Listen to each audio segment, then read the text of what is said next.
আজকে কাজ করবার সময় একটা অসহায় ব্যক্তিকে দেখে কান্না থামিয়ে রাখতে পারলাম না। তাহলে চলো প্রথম থেকে বলা যাক। আজকে আমাদের পাড়ায় ছিল নরনারায়ণ সেবা, ওই জন্য আমি এখানে বসেছিলাম। তখনই শুনি ফ্রিতে মুড়ি খাওয়ানো হচ্ছে, আর ফ্রির খাবার তো আমি ছাড়ি না, ওই জন্য আর কি ফ্রিতে মুড়ি মারতে শুরু করি। মুড়ি খাওয়ার পর জানতে পারি ওটা ফ্রিতে ছিল না, ওর জন্য কাজ করতে হবে।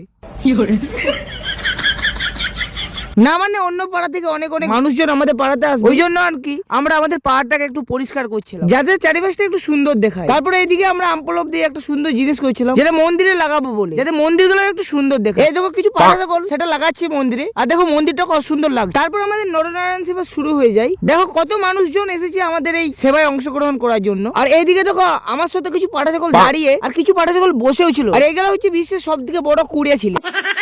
আর এইদিকে দেখো একটা ছেলে এমন করে পায়েস খাচ্ছিল যে সে 10-15 বছর না খেয়ে আছে।